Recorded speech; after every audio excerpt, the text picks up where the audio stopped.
Okay, so my topic today is, are you in a martial art or a martial cult? What I mean by that, and before people get enraged, is are you studying something that's teaching you the martial arts, being something for health, making you a better person, self-defense, all of those different concepts. It's kind of a way of life, right? In karate do, we say, do is the way. But that's the thing, is people will go, I do karate. So it's the way, it's the best way. These words, karate, jiu-jitsu, taekwondo, muay thai, krav maga, so on and so on and so on. They are all made up words, basically as marketing. If you go back and you look at the history of a system, usually the master, teacher, whatever you call them, didn't want to name the style. It's just that it was becoming so popular that everybody's like, well, what is this? What do we call this? What is it? How does this work? And then they just said, like in Shotokan, Master Funakoshi just said, Shoto is my pen name. Shotokan is fine. You know, Shitoryu is part of Itosu and Higiona's name. The different styles of Kung Fu were usually named after the masters or what the general idea of the system was. People didn't sit down and market these things.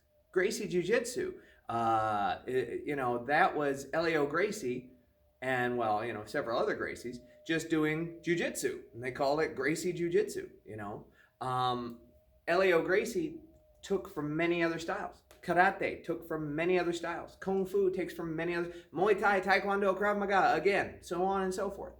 So the thing is, though, as students, as people that, just come into this, we don't understand this so much. So we say, yeah, but no, this style, and you don't understand, and this and that.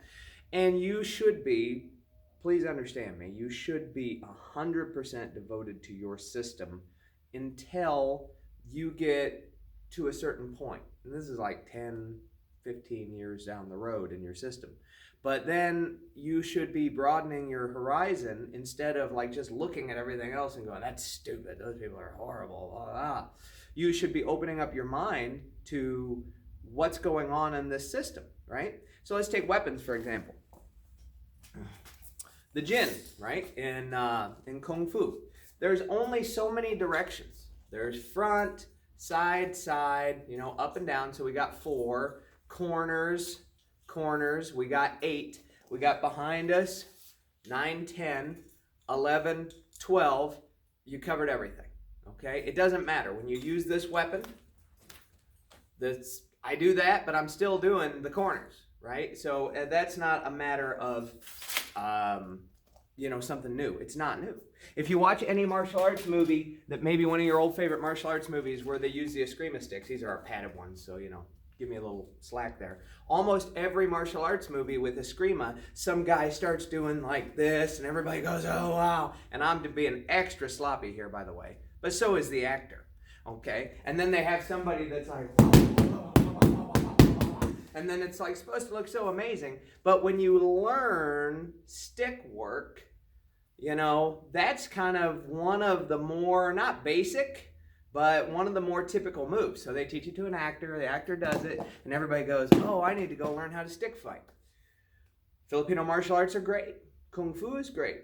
Karate is great. All those are great, but there's only so many directions we can go in. So first of all, realize that. Now, I made a previous video on distance, okay? If we're doing jiu-jitsu, typically in jiu-jitsu, our goal is to cover the distance. Come in, take somebody down, put them on the ground. There are takedowns in other systems. Don't start that.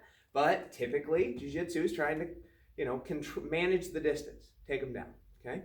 Karate, Kung Fu. Typically, we're at a distance when you look at the sport world of it. But from a martial arts perspective, typically we're here. But also, some of them involve wrapping up arms. Some involve straight techniques, some involve circular techniques.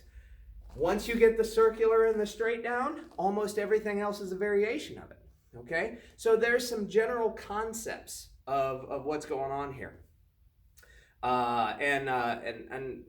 Gracie University is posting something on the 32 Concepts of Jiu Jitsu.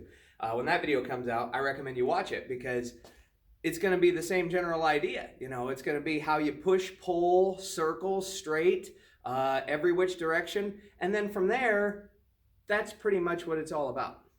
So you shouldn't style hop. I've been accused of that before, that, oh, you do so many different styles and you style hop, you can't be good at anything. I haven't left any martial art that I've ever done. It's not like I stopped doing karate and started doing jiu-jitsu. I've been doing karate for 6 years, kung fu for 15, 20 years. I've been doing everything else, jiu-jitsu, going on 7 years, 5, 6, 7 years. I don't know. I'd have to look. And then MMA is just an amalgamation of all of them. So I can't, that's only been maybe 10 years as well, 7 or 8, I don't know. Doesn't matter. But my point is, I never left a style. I just took the ideas in each style and learned what other teachers had to say. So you open up your mind. So don't get stuck in like a cultish, nobody else is good but us. Granted, there are terrible teachers. I might be one. I doubt it. I don't think so. But my point is that there might be terrible teachers, but don't blame the style.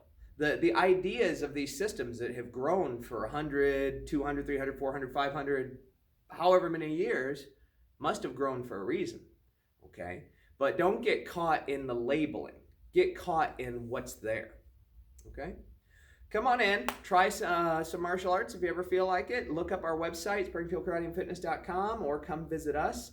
I hope everybody has a good day, and that's my 2 cents for the week. See you later.